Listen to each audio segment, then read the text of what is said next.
Vinny, you should be promoted to panellist. Let me just make sure we get this right. So Vinny is going to ask the first couple of questions for Sky, then we'll go to Ian Abrahams from TalkSport, and then we'll go through the other hands that we've got up. We can't get through everyone, we'll get through as many as we can. Vinny, you've got the first few questions. Fire away. Jürgen, first of all, in the past week, obviously you've won your opening Champions League game. You're now level on points at the top of the Premier League as well. But what's been the most encouraging aspect, what you've seen from your players in that time?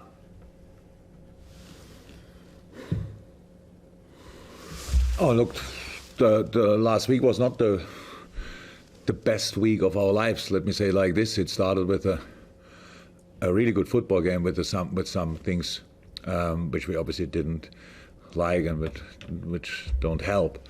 And so then it's all about showing reaction, because you cannot influence the things what happen to you in life, but you can influence the response you show. And I like the response, to be honest. It was the boys were really ready to work extremely hard again, show real resilience, fighting for a result, digging in, all these kind of things, which is important. I expect that actually, but after the very, very long, very, very good time we had, it's then possible that people react differently, and my boys didn't. So they did exactly what I thought they will do. They fought as much as they could, and we won both games. So that was the part I liked most. In terms of the squad as well, Jürgen, how are you looking injury-wise? I'm thinking obviously Naby Keita, Thiago, Joel Matip. Are they available for Champions League action this week? Don't think so. How long are you looking at for those three? Oh, it's still what I said last week. We look day by day, but it seems, it looks like that it will. We need a few more days. So for tomorrow night, they probably will not be ready. Okay, fantastic. We go to Ian for two questions, or one question for TalkSport, and then we'll go through the list. After that, we'll go to Lace Vogue, who I'll promote to panellist. Ian. Hey, Jürgen. Hi. Sort of two questions in one. First of all, how much are you looking forward to, again, being back at Anfield and maybe exercising the ghosts of Atletico Madrid from last year? And how much do you know about Midtjylland and what sort of threat they'll pose you? Since yesterday, I know a lot. Before that, to be honest, I knew a little bit about what the story of the club, if you want, the things they tried, using science a different way, working really very specific, very interesting project, I have to say. And so now, since yesterday, I saw plenty of games and some summaries, and so now I'm in the picture, and they are good. They're really good. And the 4-0 against Atlanta was not a 4-0. It was a 4-0 because that's the result, but it didn't look like this kind of game. They were really in the game. Possession, it was pretty level, both teams. The football playing side, different ideas, depends to what the opponent is. So they are flexible as well. So it's a challenge. It's a real challenge, and we have to be ready for it. And that's what we try to be. They're kind of modelled, or they're owned by the people that own Brentford as well, so they're all sort of modelled together, aren't they, really? Yeah, as I said, it's interesting. So they actually,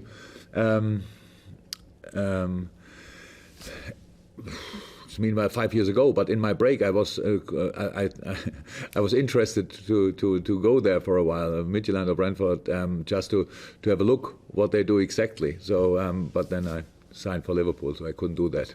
But that shows just it was already 5 years ago, and it is still. So yeah, it's a interesting approach. Okay, thank you, Ian. We go to Lass. I hope I pronounced your name correctly. And after Lass, we go to Kenneth. So Lass, I presume you're from Denmark. Yeah. Fire away. Hi, Jürgen. Hi. You coached a couple of Danish players through your years in the Bundesliga. What is your general impression of Danish football players? I'm not sure of mine. If Leon and Bo, who do I have? Mohammed. Is Mohammed Zidane a Danish football player? No, he grew. Half Danish. Half Danish, I take that. They're all pretty different. So Bo became, meanwhile, a pretty promising manager. Mohammed is a businessman. And I don't know exactly what Leon is doing at the moment, but I think he's still living in Germany. So brilliant characters. What can I say? hardest worker, funny people. If they are role models for all Danish people, then congratulations. So that's I only have good experience with them, to be honest. I like the country, always did. Was there as a kid already on holiday. Don't know exactly why, but I was there. So and I have only good memories on that. So, but now we play Midtjylland, and I don't know how much that says about Danish football in general or whatever. It's just what it shows about football in general is that a lot of things are possible if you think quicker or different to other people. If you try it in a different way, then you can, make big jumps. I think in Denmark, pretty much the Copenhagen teams were used to be the main teams, and now this team is disturbing that a little bit, and they have all my respect, to be honest. So we are not like this, that we think we are Liverpool and they are Midtjylland, and we don't know exactly how we write it. We really respect them a lot because we understand football, and in football a lot of things are possible in a positive way if you show the right attitude, in a negative way if you don't show the right attitude.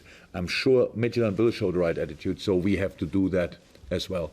We have to bring our 100%, and then we have a chance, and we don't need more.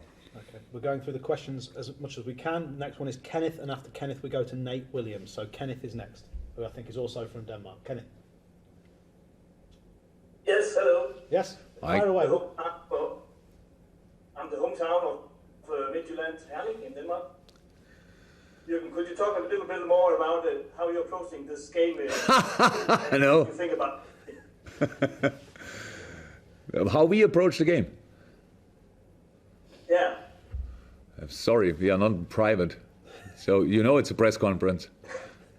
We will not. Yeah, good. So nothing need to say about it. So look, you know what Midtjylland is doing. Midtjylland different styles. So they have playing build-up, or they are a bit more direct in their build-up, stuff like this. We press them high, then they play more long. All these kind of things. They have really experienced defenders, good footballing midfielders, speed on the wings, physicality in the center up front, and they have a clear plan. And so we have to see. We have a clear plan as well, which is adaptable, I would say. We will try that. So we have to make decisions before the game, and then we have to make a lot of good decisions in the game, and then we have to show proper that we are ready for a proper fight, because that's what I actually expect. And so that's it. That's our approach. Fantastic. Okay, we've got Nate Williams followed by Chris Bascom, and we'll keep going through the names. Nate, over to you. Jürgen, it's Nate Williams from Germany, DPA. I just had a question about German football and the philosophy. Bayern were very successful last year in winning the Champions League. And have you integrated any German philosophies from football into your team when you won the league last year and obviously the Champions League the year before? I don't know anything about country-based philosophies. Oh, that's not 100% right. So let me say, maybe the Spanish philosophy is a very technical philosophy. Let me say it like this, and maybe Germany is. I'm not sure exactly what our image is, but maybe less technical, more from a fighting point of view. So I am German. I lived for the majority of my life in Germany. I'm educated there. I'm raised there. So probably, yes, some German things will be in my philosophy. But unfortunately for you, or for the question, I never thought about my philosophy really. I just what is right, and didn't write it down or told anybody. So that's it. Yes, we are 100% influenced by German things, but not only, because I have only one German player in my team, if I'm right. Yeah, Joel. And all the other players are coming from all over the world, and they are much more influential on our actual philosophy than I could ever be. Because as a coach, you have to try to understand what your team is able to do, and then you have to use that and to help them, obviously. But it's all based on their character, on their identity, and so it's a mix of pretty much a lot of philosophies. Okay, Chris Bascom followed by Jonas. So Chris Bascom first, and then we'll go to Jonas.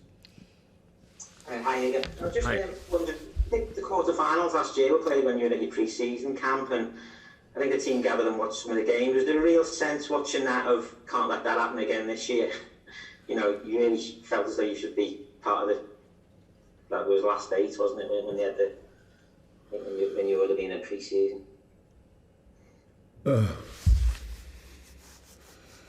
I don't. Yes, should not happen again. Of course, but yeah, it's far away. Yeah? So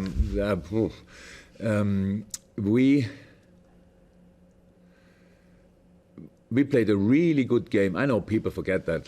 They tend to forget that when you lose a game. But we played a really good game at Madrid. Lost there 1-0, but were in the game against a difficult side to play.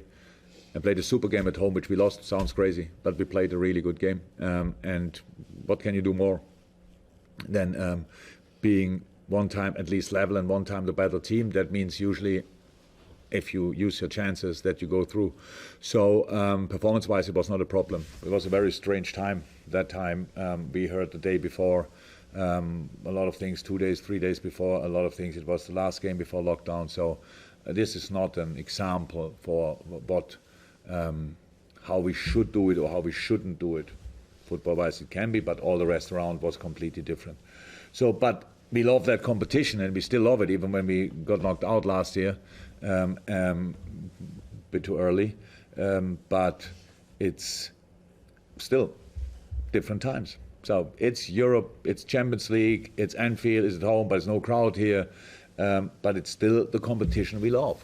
And I hope we showed that already last week, and we have to show that tomorrow night again. And then we will see how far we can go. But there are no guarantees, but a lot of opportunities. And I like opportunities. And so let's try and give it a proper try. Okay, we're down to the last few questions now, guys. I'm not going to get to everyone who's got their hands up. We'll go to Jonas Dalgard, and we'll go to Andy Hunter, and we'll try and get one more after that. Jonas first. So, Jürgen, I have a question about the throwing coach, Thomas Grønnemark.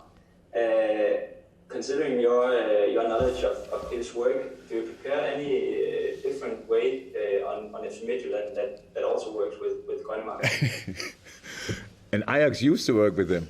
We had a Thomas Grønnemark group, pretty much. So we saw the influence, actually, really, in the analyze. We saw the influence of Thomas when we watched Midtjylland now. And I think he will be proud of that. But it was a pretty silent week. Thomas is a 100% professional, and we don't ask him now what are they doing, and they don't, and he would not give Midtjylland the answer what will they do. That's just how professionals work. So he's a super guy, helped us a lot. But throw-ins are always like a big part of our, maybe a bigger part than for some other teams, for our preparation for the games. But it's not the only part. So we have to think about a lot of things, and we know that they will not make a lot of mistakes around throwing. Let me say it like this. So they will have their routines, like we have a few, and in the end, we have to make sure that we can use ours and deny theirs. Okay, fantastic. That was the same question Andy Hunter was going to ask, so I can remove Andy from the panellists. We'll get last two. Then is going to be, apologies again for the pronunciation, Jep Lausenbrock. Jeppe. Anyway, fire away. What I say doesn't matter. Jeppe.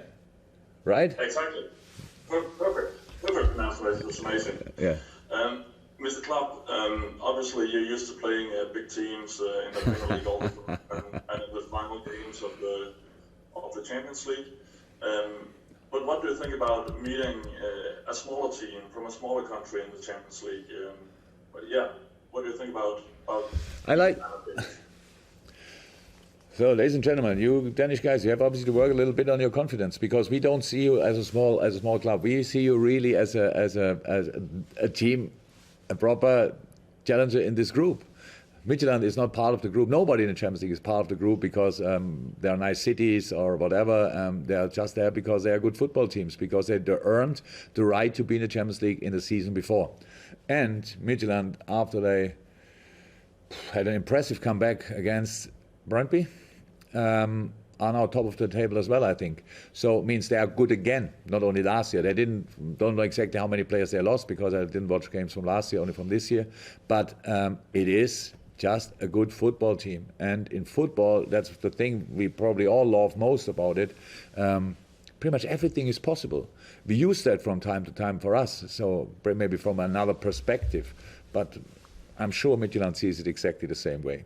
So they don't wave already with the white flag, so they will be here and try to do everything they can. It was always the case and was never different, and I would expect that exactly like that, and we respect that. And so there's no smaller team in the Champions League. There are only teams. And how small or how big you are, you show on the pitch in the game and not in any press conferences before. Fantastic. Then the final question is going to be Sammy Pettersson. This is the final question to Mr. Klopp. Reminder again that Alisson Becker will be our player in a few moments' time, and also a reminder, if you want a recording of this, you need to contact UEFA. But Sammy, the final question in the press conference to our coach. Yes, hello, Mr. Jürgen Klopp. Hello. Sammy from Copenhagen here. I was wondering, what do you have to say about you lost Virgil van Dijk to a serious injury, and you played 2 games without Virgil van Dijk. You won the 2 games, but what do you see in the defense? How are you coping with without Virgil in the defense, do you think? As good as possible. Look, every team in the world would miss Virgil van Dijk. He is the best centre half in the world. So that's of course not an easy thing to do. And then you play the game, he gets injured, and you play 3 days later the next game. So you have to build your new lineup. That Virgil is not only the best centre half, he could play pretty much all the games in the last 2.5, 3 years since he's here. And so of course that's difficult to do, because all the boys played together with Virg, but they didn't play too often together with each other. And then Joel Matip was injured as well, so that doesn't help. Then Fabinho, the usual 6, has to play in centre half. Joey is obviously his position, so that then helps then. And then Trent and Robbo left and right, so they are not used to each other as much as pretty much all other pairings. And yeah, for that we did pretty well. And that will get better 100%, because unfortunately pretty much all the things in life need time. And defending needs time as well to bring it on a specific level especially. And so as a start it was okay. But we all expect pretty much not perfection, but not too far from perfection from us. And that means there's space for improvement. That's okay, but how is that? Everybody needs time to replace a massive player or person or whatever, but so far we did okay. Fantastic, thank you. Yes, and just a reminder, guys, if you want to stay on the line, everybody. I don't want, thank you. No, bye. Everyone else, Alisson Becker will be in any moment now. If again, could you help Joe Questia out, who will be...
Okay, Vinny, do you want to kick us off? Vinny, do you want to kick us off? Yeah, sure, Bob. Ali, good to see you. First of all, we were expecting you to be out for, well, over 4 weeks, probably closer to 6 weeks, I have you managed to get back to first team action so quickly? Yeah, it's good to be back. First of all, I'm really happy. I try to give my best, and I have the top physios on my side, helping me as well to accelerate the recovery process. But as soon as the doctor said me it was 4 to 6 weeks, I told him, no, doc, we go to 2 or 3 weeks maximum. And he agreed with me, and then we just go for it. And I'm really happy to be back. I just want to thank the physios, the fitness staff, the doctors, and the goalie coaches who helped me on this process. Obviously, though, while you're back, Virgil van Dijk is out for a long time. I just wonder then, how does it compare playing with Virgil van Dijk at centre half to having Fabinho playing at centre half? Fab is a fantastic player. He's doing really well as a central back, but we will miss a lot Virgil. We can't deny that. But we have the players that we need to keep playing our way, keep doing our best. We don't need to change the way we play, but we will miss him. He is one of the best players in the world, and when you don't have him, those kind of players on the team, on the pitch, we will miss them. This is a fact. We've also seen a couple of VAR decisions go against you over the last couple of weeks, and the boss particularly made a point as well about the penalty that Sheffield United were awarded. Have decisions like that impacted on yours and your teammates' confidence in the VAR system at the moment? I believe we players, we don't have to think too much on the referees' decisions and VAR's decisions. I think, but we just want that the things of football go in the fair way as possible. So sometimes when the things come over to you, you just feel angry or you just feel sad about it, but sometimes can happen, and we just have to deal with that. But we have to focus on our game on the pitch, and then we have other people to speak about the referees and the VAR things. Okay, thanks, Vinny. Thanks, Vinny. Ian, do you want to go next? Hi, Alison, how are you doing? You okay? I'm good, and you? Very well. One of the big successes last season when you were all conquering was you won games when you didn't play well. And in the last week, it's kind of been the same with Ajax and certainly with Sheffield United from afar. Would you say that you're back to where you were at the beginning of last season, the team is able to win foot matches in any way? Can you say that again? Sorry? Yeah, last season you won a lot of games without always playing well. Sometimes you won games when you didn't play well. Are you back into that sort of position now? Sometimes it's needed. You not play all the matches, 60 matches a year in the same way, all the games well. Sometimes you need a little bit of lucky, and lucky comes with hard work, comes together. I believe on that. And we are doing our hard work. So sometimes we win the games without playing the best football, but we need to have the full desire, the full passion always on the game. So sometimes you can make it happen, but this can't be a routine. We try to play a good game, to play better and better and better, keep improving, and this will be what we will try to do in the next games. And 10, 11, 12 points will get you through to the next stage. So having said that, with an away win under your belt, 3 wins at Anfield, you're well placed right now, yeah? Yeah, we know our quality, we know our goals. We have big goals for the season, but you have to focus on the next challenge that you have in front of you. As a group stage, you think in points and everything, but for now, we just have to be focused on our opponent and prepare the game, prepare the match the best way as we can to do a good game and to get the 3 points. Okay, Per, TV2. Need to unmute yourself, Per. Hello, Alison. My name is Per from TV2. How are you? Hello, Per. I'm good, and you? Yeah, I'm fine, thank you. I was just wondering, Alison, playing in the Champions League without any supporters on the stand, how much of a difference is there? Because I've talked to among others, the United manager, and he sees some of the games as training matches because the atmosphere is so weird. What do you think? Yeah, I mean, we'll never be the same.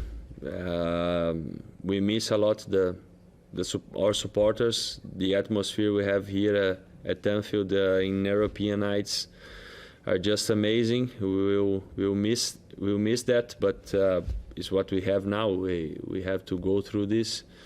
We are going already in the Premier League, and now for the Champions League is the same. But I'm sure that we'll feel the energy from the supporters from their own homes.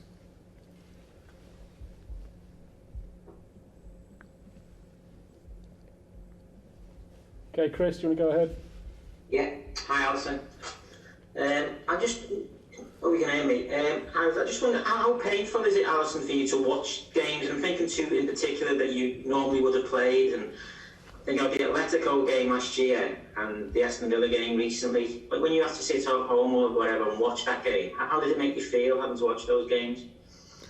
Hi, Chris. Yeah, it's bad not being involved in a football game. Is the worst thing for a football player, but unfortunately we have to deal with those kind of things as well. It's part of the job.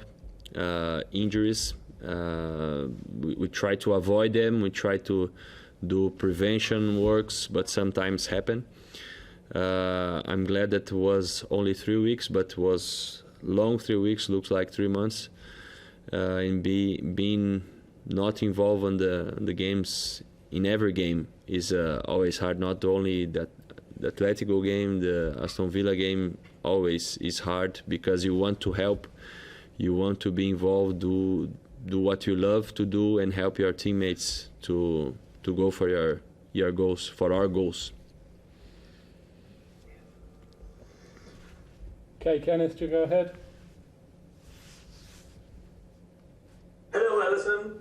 How well do you know the team Midtjylland, and do you know the Brazilian players on the team? Hi, Kenneth. Yeah, honestly, we don't know too much. We do the meeting before the match, after this interview, so we'll know more about Midtjylland, about the players. But I know that they are a team who qualify for the Champions League. They are capable for that. They are doing really well on their league. They are coming from a win 3-2 with a late winning goal, so this gives confidence for the team to come here and believe on their goal.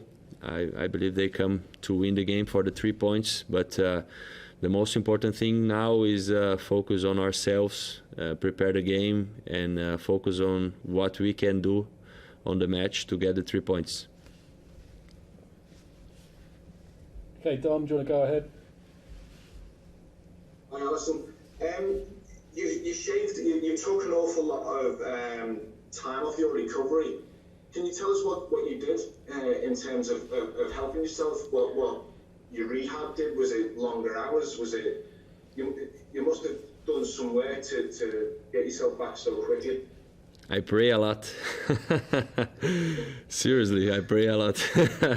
Yeah, but obviously I pray, but also did a lot of sessions of treatment. I was every day for 5-6 hours in the club doing treatment with the physios, with working with the fitness department, and after 2 weeks being together with the goalie coaches already, doing some catchings, not diving yet, but after 2.5 weeks I start to dive, and then 3 days before the match I start to work hard with hard shootings, hard kicks, hard catchings, diving, full range diving. So on Friday I feel I gave the green light to the boss, and yeah, I believe my faith, and obviously working hard helps me in this fast recovery. So have you played through pain? Do you still carry any pain, or are you free from pain? Every injury that you have on the ligament, shoulder, ankle, or knee, you still feel something weird. Not pain, not really pain, but it's just weird a little bit. You feel it for a while or for a couple of weeks, but nothing that put limits on my way to play.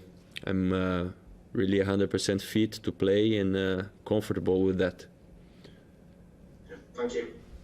Thank you. Okay, 2 final questions. We'll start with Klaus.